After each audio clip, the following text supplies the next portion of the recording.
Sekarang saya mau ke Ustadz Aikal, tapi saya mau konfirmasi lebih dulu. Video yang diputar ini.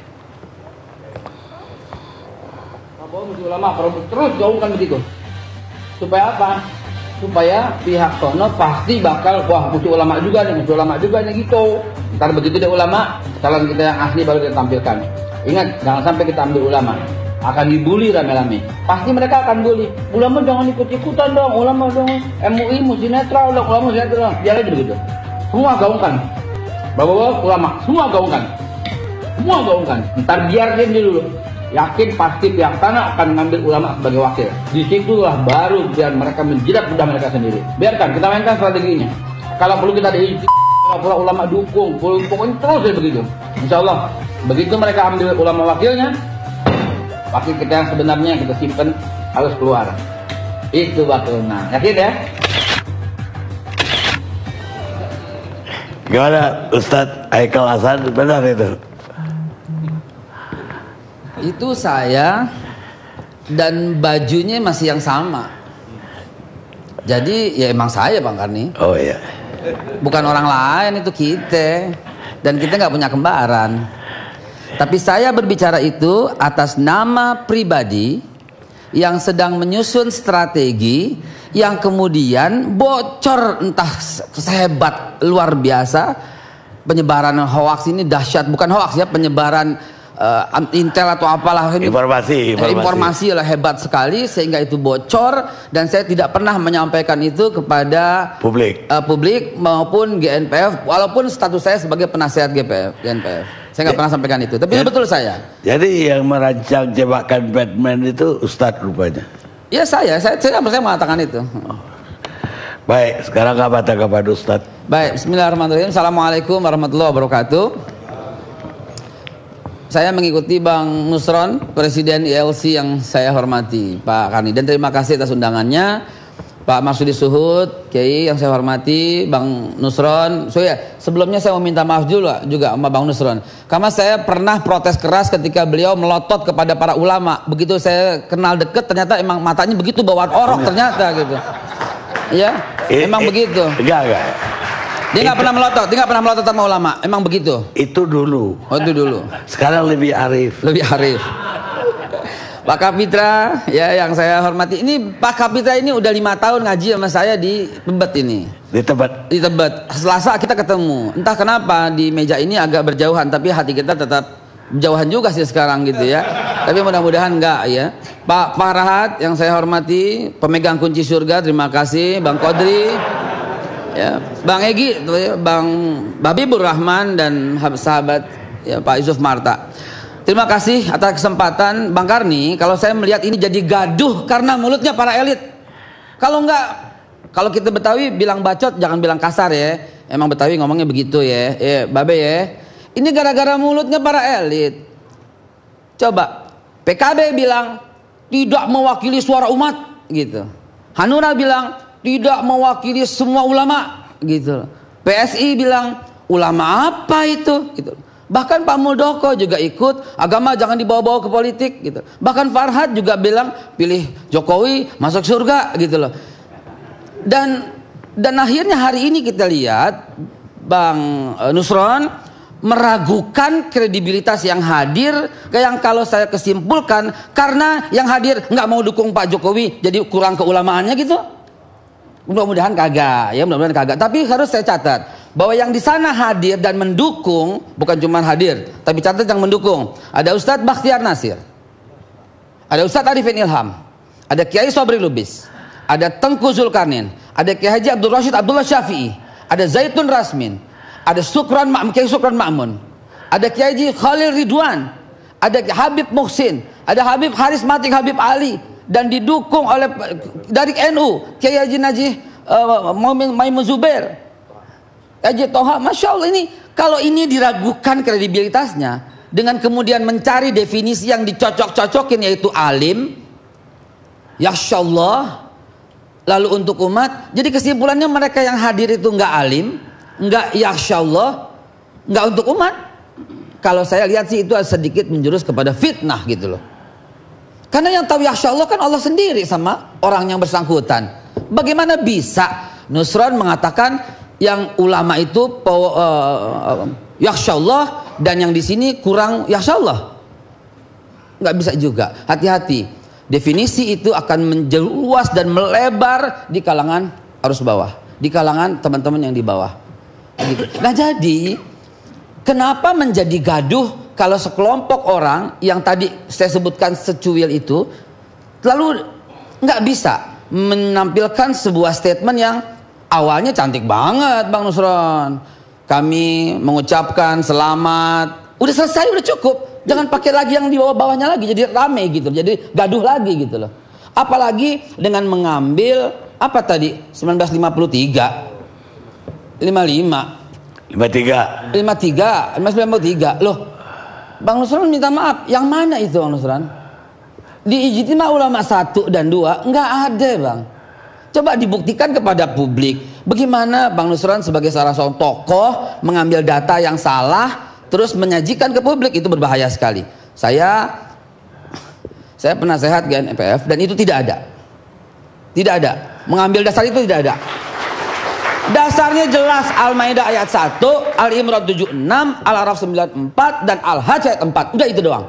Nggak ada konsideran 53 lah atau, dan saya kurang serak gitu ya dengan Bang Qadri yang mengatakan yang tanda tangan si ini terus mantan HTI. Ya nggak usah lah gitu, itu nasikh mansuh gitu loh. Keluarnya Bang Khotot dari dulu sebelum HTI itu kan menunjukkan kesadaran. Masa dia masuk lagi, diungkap lagi lo dulu. Jadi kalau begitu nggak ada pemaafan dong. Kalaupun dulu itu salah, ya udahlah, ini tanya deh sama Pak Nusron, apa arti nasikh mansuh? Mudah-mudahan beliau lebih paham untuk menjelaskan kepada Bang Qadri sendiri. Jadi teman-teman, apalagi kegaduhan ini. Mbok ya Bang Nusron tolong mohon maaf saya harus menyampaikan rada malu sedikit kalau mau membandingkan tagar 2019 Prabowo Sandi dengan tagar 2019 Jokowi 2 periode. Di lapangan itu yang rame itu bukannya Pak Jokowi 2 periode. Yang terakhir itu mengatakan ada 215 orang Bang Nusron. Dan saya kan ikut ke bawah ke lapangan. Maaf saya nggak paham yang 15 biji itu apaan? 15 orang. Apa? Ya yang teriak-teriak 2 periode. Oh, katanya banyak kata dia. Makanya banyak dari mana? Banyak dari mana gitu loh. Kan kita kan ikut semua. Jadi banyaknya tuh pendukungnya banyak, hebat. Ya gini deh. Di depan publik kita pengen banget dengan damai, tentram, ya. Yang Pak Jokowi mau 2 periode dari Tamrin ke Kuningan. Yang Pak Prabowo Sandiaga Uno dari Kuningan ke Tamrin. Kita lihat ntar. Berani nggak kalau begitu kita tantang? Bismillah ya. Iya kita adu banyak. Siapa yang lebih didengar oleh umat? Kita lihat aja coba sebentar. Ntar biar ketahuan itu ya. Urusan pemilu nanti aja. Ya nanti bang pada waktu kampanye akan kita buktikan. Nah terus kemudian kenapa fakta itu keluar? Coba sekarang semua mengatakan Pak Jokowi juga begitu 1 sampai 17. Ya semua juga begitu. Gini aja deh. Sampai detik ini walaupun Pak Kapitra kemarin berkata di televisi 1 hari besok Pak Habib Rizik pulang. Sampai detik ini Pak Jokowi tidak sanggup memulangkan Habib Rizik. Sampai hari ini Pak Tito tidak sanggup mengembalikan Habib Rizik. Itu fakta bahwa sistem di sini, rezim di sini tidak mampu mengembalikan hak-hak warga negara yang terbukti tidak bersalah. Gampang Bang Karni. Kenapa kita buat poin 16 itu? Kenapa? Karena sampai sekarang saya nggak bilang Pak Jokowi tidak sanggup, Pak Tito tidak sanggup. Saya bilang sampai detik ini Habib Rizik demi Allah ingin sekali pulang, tapi ada kekuatan yang tidak bisa membuat dia pulang. Demi Allah saya bersumpah. Karena hampir setiap malam saya berkomunikasi. Jadi coba di depan publik kita berkata, kalau ada salahnya di mana? Ada 17 masalah, 2 yang dibuat SP3, terus lebihnya kemana? Coba pulangkanlah Habib Rizik. Maka umat akan melihat betul. Ini kan udah lama. Kan kepengen pulangnya udah lama. Itulah Bang Adi. Ya tapi kita agak membahas. Iya oke, tapi kenapa keluar fakta integritas? Salah satunya kan stressingnya kan di poin ke-16.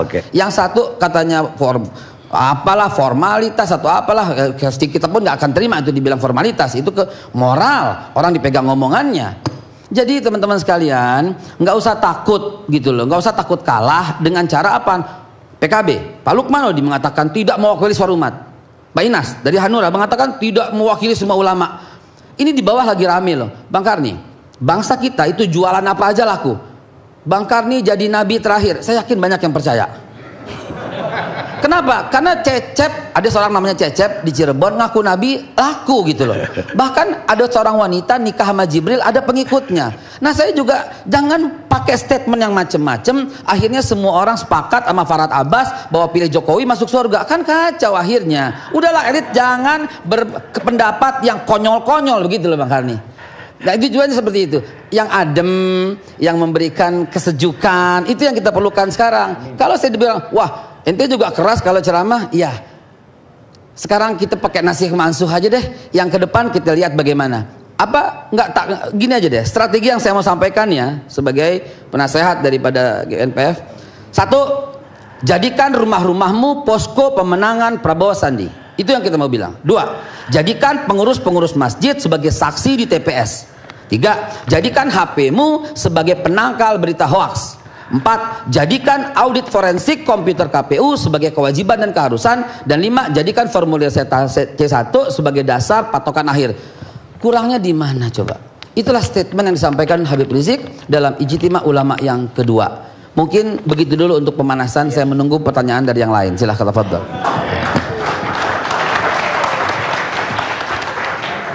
Sebelumnya saya minta maaf dulu Pak Yusuf Barta, tadi saya panggil Eka. Salah sebut. Sedikit aja soal Habib Rizik. Gini, biar bisa diluruskan, yang jadi tersangka itu Habib Rizik cuma 2 kasus. Yang lain terlapor. Terlapor ini nggak bisa di SP3 kan, karena dia belum masuk kepada penyidikan. Saya kepengen dan kita kepengen Habib Rizik pulang Pak. Nah jadi gini, itu satu. Kedua, karena dia sudah SP3, tersangka ini udah SP3. Kalau Habib mau pulang, pulang aja. Wih, loh, gimana? Kan udah selesai. Siapa yang larang dia pulang? Ya katanya ada kekuatan besar. Maka kita lihat nanti si kekuatan apa secara hukum, formil, legal formil, nggak ada masalah. berarti makin menunjukkan fakta bahwa Pak Kapitra tidak dekat dengan Habib Rizik. Bukan, dia warga negara. Tidak bisa pulang Pak Kapitra. Ya kenapa nggak bisa pulang? Ya udahlah. Atau besok bisa pulang. Udah besok kita jemput deh ya. Karena saya lawyernya Habib Rizik. Ya. Saya lawyernya Habib Rizik tahu. Jadi dengar begini ya. deh. Oh begini. Tadi besok Pak, kita jemput deh. Kita ini juga. Ini lawyer mau jawab. Sebentar. Ada Pak Kapitra. I love you very much Pak Kapitra. Pak Kapitra tadi menyampaikan juga bahwa saya mengatakan kalau Pak Prabowo tidak mengambil. Saya begini. Itu saya buat film itu jauh sebelum tanggal 9. Seketika belum ada wangi-wanginya Pak Kiai Ma'ruf, belum ada kiai-kiai yang lain. Itu jadi saya buat seperti itu, Mbok ya ikutilah begitu loh. Dan jangan lupa statement saya, coba Pak Kapitra perhatikan, kami mencintai Prabowo dan kami mencintai dan mentaati Habib Rizik. Berbeda dengan mentaati. Jadi apapun yang dikatakan Pak Habib Rizik kita akan mentaati. Dan jangan lupa, kalau sekarang dipersoalkan antara ulama bukan ulama, ulama bukan ulama, yang dipilih oleh ulama itu legitimate. Yang dipilih oleh ulama adalah Pak Sandiaga Uno. That's it. Itu kita close soal itu. Jadi bukan hanya wakilnya ulama, tapi yang dipilih oleh ulama juga begitu. Jadi sekali lagi yang saya pengen sampaikan itu adalah, Mboya para elit, berikanlah kesejukan. Oh, yang di sini oke, yang di sini oke. Jangan lupa, sedebat-debatnya Muawiyah bin Abi Sufyan dengan Ali bin Abi Thalib, tetap Muawiyah bin Abi Sufyan ketika tidak mau diturunkan oleh Ali masih sholat di belakang. Pak Kapitra dan teman-teman kita masih berquran yang sama, di masjid yang sama, sujud yang sama. Kalau berdebat seperti ini panjang terus, kayaknya tidak elok seperti ini. Bagus.